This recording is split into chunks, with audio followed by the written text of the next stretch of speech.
Kita bergabung langsung bersama Nadine Utomo yang saat ini berada di Polda Metro Jaya. Nadine, apa perkembangan penyidikan terhadap kasus dugaan penganiayaan dan penculikan Ninoi Karundeng?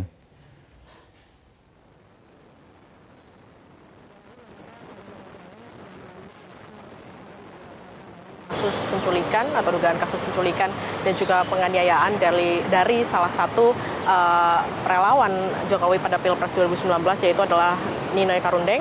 Tadi kami mendapatkan konfirmasi via telepon ataupun teks dari Kabid Humas Polda Metro Jaya, Kombes Pol Argo Yuwono, yang menyatakan bahwa sudah ada tambahan tersangka, yaitu adalah orang yang diperiksa sejak hari Senin kemarin, yaitu adalah ia juga menjabat sekaligus Sekjen PA 212 atas nama BD dalam kartu tanda penduduk ataupun KTP-nya.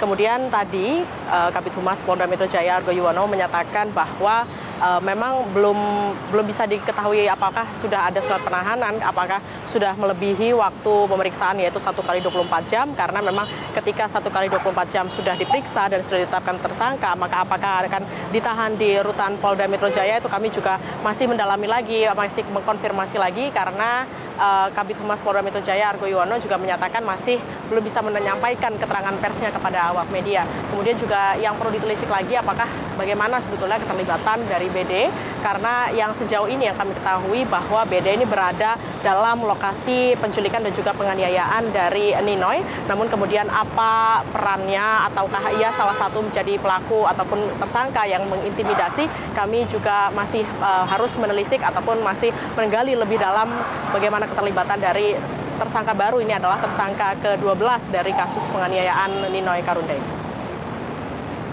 Wahyu. Nadine, ada 11 orang yang sudah ditetapkan sebagai tersangka. Apa saja peran mereka masing-masing ini?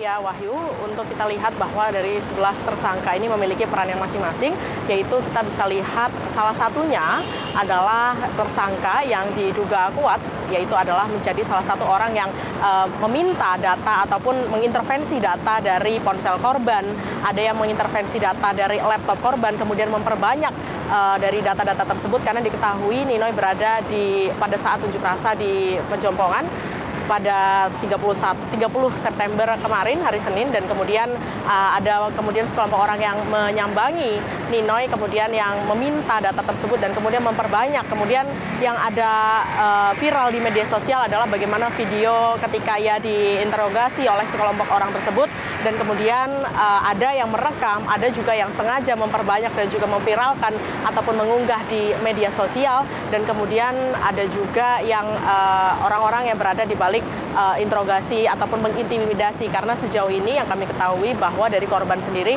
ini juga menyatakan atau mengklaim bahwa ada percobaan ataupun ada tuduhan ataupun pemaksaan bagi dirinya, bahkan sampai ancaman untuk dibunuh.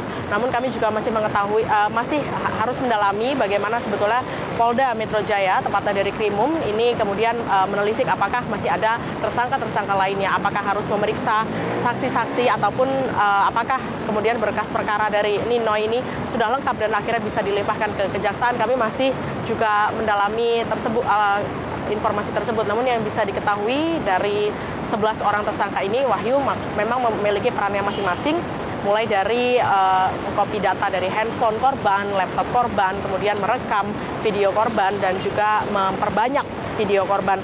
Adapun kita ketahui bahwa sebetulnya yang menyebarkan video ini adalah paling banyak serta mengunggah konten ujaran kebencian ada 3 orang.